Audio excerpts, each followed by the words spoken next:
네, 안녕하세요. 반갑습니다. 한동훈 대표입니다. 자, 오늘은 좀 에코프로와 관련된 내용을 좀 알아보도록 하겠습니다. 자, 어제 좀 악재성 뉴스가 나오면서 최근에 이제 에코프로 많이 오른 것도 있고 하다 보니까 급등락이 발생하고 있는 상황이고요.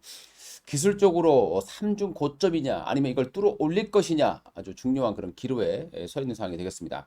자, 어떤 일이 있었기 때문에 이렇게 출렁출렁했는지 그 내용부터 자세하게 좀 알아보는 그런 시간을 좀 갖도록 하겠고요. 자, 요즘에 제가 이제 또 잠깐 라이브 방송 못 해드리고 있습니다. 아마 일요일 날은 있을 거고요.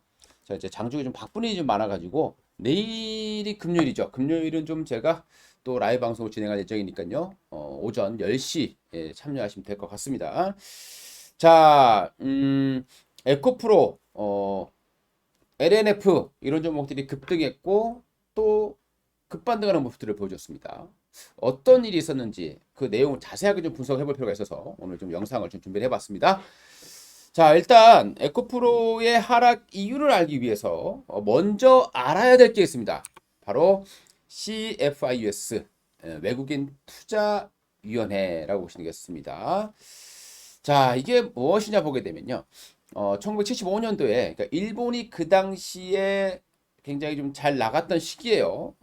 이제 일본이 막 미국의 땅을 사고 막 이런 시기였습니다.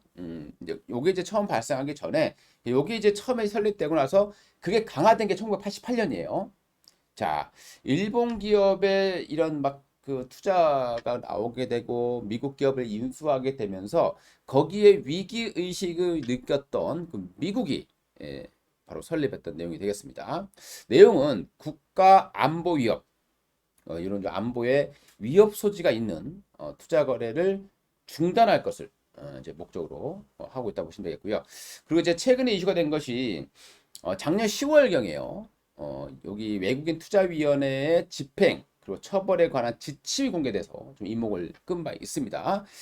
자, 그 이유를 보게 되면요. 중국을 배후에 둔 그러니까 중국 정부를 배후에 둔 중국계 투자자분의 미국 기업 인수 그로 인해서 첨단 산업 기술을 빼앗아갈 수 있다. 그래서 이걸 막기 위해서 이렇게 좀 더 강화되고 있다라고 보시면 될 것 같습니다. 최근에 보시게 되면요, 미국의 CFIUS가요, 중국계 사모펀드 심사에서 국가안보위원회 확인했고, 바로 그 미국 기업, 음, 뭐 이런 매그나칩이라던가 이런 기업들의 어, 중국 기업 인수를 막은 바 있습니다. 자, 심의 대상을 보게 되면요.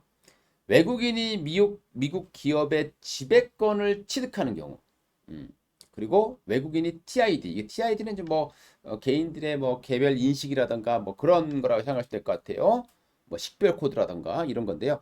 요 TID 관련해서 미국 기업 또 소수 지분을 취득하는 경우, 그리고 외국인이 부동산 투자를 거래하는 경우에 투자 거래 시에 자발적으로 신고하는 것을 원칙으로 두고 있습니다. 그리고 여기에서 이 우려가 해결되지 않았을 경우에 이런 뭔가 국가 안보에 우려가 있다고 했는데 이게 해결되지 않았을 경우에 대통령령으로 이제 최종 결정을 할 수 있게 되는 겁니다. 그러니까 이 보고를 받게 되면 15일 이내에 승인을 하거나 또는 중단을 하거나 금지를 하거나 이런 등의 결정을 내려야 된다라고 보시면 될 것 같습니다.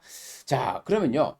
최근에 이제 나온 내용들 중에 고션 하이테크라는 내용이 나옵니다. 뭐 중국의 배터리 업체입니다. 배터리 업체인데 그 금액 자체만 본다라면 뭐 그렇게 떨만한 내용은 아니에요. 자, 이 업체는 2006년도에 중국의 안후이성이라는 곳에 설립이 됐고 현재 이제 매출액 정도를 보게 되면 대략 4조 원 정도를 기록해주고 있다고 합니다. LFP 배터리가 주력이고 상하이 자동차에 공급하고 있다고 보시면 되겠습니다. 자, 이 업체가 좀 특이한 부분들은 음극재로 실리콘을 사용하고 있습니다. 흑연을 대신해서 실리콘을 사용을 해서요. 굉장히 좀 기술력을 좀 확보하고 있는 상황이 되고 향후 30년에 그러니까 2030년까지 LFP 배터리의 밀도를 2배 정도까지 높이겠다라는 목표를 가지고 있는 기업입니다. 자, 근데 이 기업이 왜 문제가 되는 것이 중국 기업이에요. 중국에서 처음 탄생한 기업이고 중국 기업이지만 폭스바겐 인수를 했습니다. 그러니까 폭스바겐이 지분 26%로 최대 주주로 올라가 있는 상황입니다. 자, 이게 중국 기업이냐? 아니면 아니냐? 예, 이렇게 논란이 생길 수밖에 없는 상황이 됐고요. 점유율만 본다라면 대략 3%밖에 되지 않습니다. 생산량은 세계 8위권이고요. 그리고 중국에서는 CATL, BYD, D를 이어서 4위 정도를 기록하고 있습니다. 자, 그리고 최근에 지금 나온 내용은 아니에요. 미국에 3조를 투자를 해서, 그러니까 폭스바겐하고 같이요. 3조를 투자를 해서 미국 미시건주에 배터리 소재 공장을 건립하겠다고 밝힌 바 있습니다. 근데 이게 이제 문제가 되다 보니까 좀 자진해서 공사를 중단해 있는 상태였다라는 거예요. 미국의 IRA가 워낙 중국 기업을 막다 보니까요. 자, 근데 폭스바겐에 인수된 기업이고 폭스바겐과 협력해서 들어오니까 이게 중국 기업이냐 아니냐 이 판단이 안 서는 거죠. 그래서 그동안에 계속 그렇게 했었는데 이 미시건주에서 미국은 주가 이제 별도로 이제 의사결정을 많이 갖고 있죠. 그래서 미시건주에서 일단 보조금을 주겠다고 밝힌 바 있었습니다. 1조 원 이상의 인센티브를 제공했다고 밝혔고요. 그리고 이 업체는 독일에 이미 첫 해외 공장 대규모로 건설해 놓고 있는 그런 상황입니다. 자, 이게 이제 논란이 됐던 부분이에요. 자, 그런데 이번에 발표된 게 뭡니까? 여기 이제 폭스바겐의 전기차, 그러니까 아무래도 폭스바겐의 전기차에 이 고션 하이테크의 배터리가 유입될 가능성이 높겠죠? 자, 툼에 나온 이유입니다. 최근에 이제 바이든 행정부가 국가 안보 위험을 검토하는데 검토에 통과했다는 내용이에요. 검토입니다. 네, 조금 못하게 했습니다. 죄송합니다. 검토에 통과를 했다라는 거예요. 자, 1조 원의 보조금도 가능하게 됐고요. 공장 건설도 중단되었다가 다시 가능하게 됐다라는 거예요. 근데 이것만 가지고 시장이 그렇게 흔들릴 만한 내용은 아니죠. 그런데 문제가 뭐냐? 자, 지금 이 내용을 보게 되면 미시간 부지 매입 그 제한이 심사받는 대상이 아니라는 거예요. 그래서 이제 양극재라든가 음극재 공장까지 건설할 수 있게 되었다라고 보시면 되겠는데요. 여기서 이제 요거만 이제 가지고 이제 흔들린 건 아니고 중요한 건 이거죠. 자, 바로 CATL입니다. 그동안에 CATL이 테슬라와 그리고 포드와 함께 미국의 법인을 설립을 해요. 근데 그 법인의 지분이 100% 테슬라라든가 포드가 가져가는 구조라는 거죠. 그래서 우회적으로 IRA를 피해가는 그런 협약을 맺고 있는 상황입니다. 근데 여기에 바로 미국 이 정부에서 제재를 걸 거다라고 생각을 해왔다라는 거예요. 그래서 안 될 거다라고 생각을 했는데 바로 이 고션이라는 이 내용, 그러니까 폭스바겐을 통해서 들어오다 보니까 이게 통과가 된 거죠. 예, 그래서 앞으로 CATL과 포드 테슬라 합작법인까지 되는 거 아니냐라는 우려감, 이게 폭락의 주된 원인이다. 이렇게 이해를 해주시면 좋을 것 같습니다. 자, 그러면 이 악재가 해소되는 건 아니죠. 그러니까 일단 겁나서 투매가 나왔는데 당장 CATL이 그리고 포드와 테슬라가 합작한 게 통과된 건 아니니까 아직은, 그죠?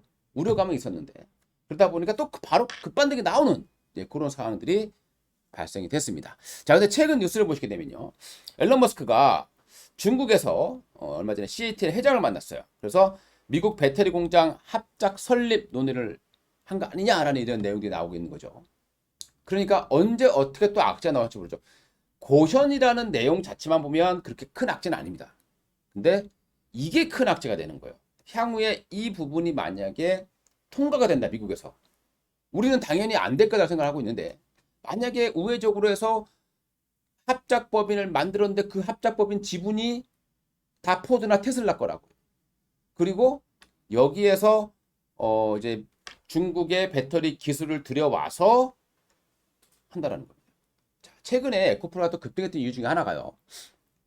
테슬라 모델 3가 보토리 보조금을 받았죠. 절반밖에 못 받는데 100%다 받게 됐습니다. 그러면 배터리는 지금 모델 3는 배터리가 CATL 걸 쓰고 있는데요. 그래서 CATL 거를 다 제외시키는 거 아니냐, 이런 기대감이 많이 작용했다라는 겁니다.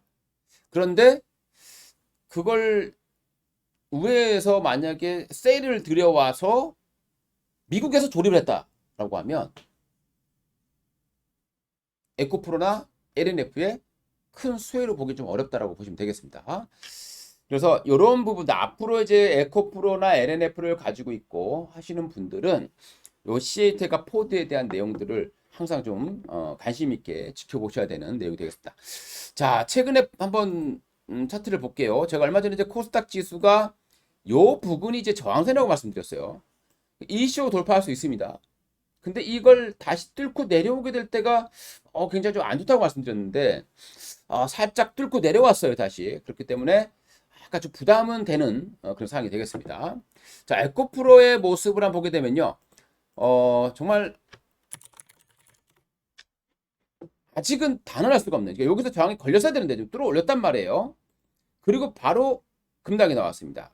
급락이 나올 때 모습이 약간 하락 장악형의 패턴에 가까운 그런 모습이 발생했죠. 근데 여기서 바로 추가적인 하락이 나오게 되면 굉장히 좀 안 좋다고 볼 수 있는데 또 바로 양봉이 나왔단 말이에요. 여기서 이제 이 흐름이 중요한 게 뭐냐면 여기서 다시 음봉이 나오게 되면 이제는 여기 저점이 깨져버립니다. 그러면서 다시 또 22선을 깨고 내려갈 수 있는 것이고요. 다만 이제 이 저점을 깨지 않는다라고 했을 때는 이 삼중고점, 이걸 뚫을 수도 있는 상황이 되는 겁니다. 우리가 보통 저항대를 돌파할 때 3번 이상 돌파하게 되면 3회 법칙이 있어요. 4번째 이상 돌파하게 될 때는 돌파할 가능성도 있다라는 겁니다. 그리고 그 3번째 이후 돌파 시도, 그러니까 하나, 둘, 셋, 여기서 이제 이렇게 돌파 다시 하게 되면요, 그래서 80만 원을 돌파하게 되면 자칫 또 90만 원 중후반까지, 그러니까 100만 원 근처까지 갈 가능성도 배제를 못하겠죠. 그래서 일단 에코프로는 그 흐름들을 여기를 깨는지 안 깨는지의 흐름을 좀 잘 체크를 하시면서 대응을 하시면 좋을 것 같고요. 일단 저기를 깨게 되면은 좀 리스크 관리를 하시고 안 깨지게 되면 버텨보는 이런 전략으로 하시는 게 좋을 것 같고요. 만에 하나 이제 테슬라 쪽에서 포드와 CATL이 합작 법인을 설립했는데 이게 미국에서 통과가 된다라는 내용이 나온다. 이러면은 진짜 아무리 세력이 강하다고 하더라도 그때는 좀 이겨내기 힘든 매물이 나올 수 있다. 이렇게 좀 판단하시면 좋을 것 같습니다. 이상 도마라TV 한동 대표였고요. 도움이 됐다면 좋아요, 구독 한 번씩 부탁드리겠습니다. 감사합니다.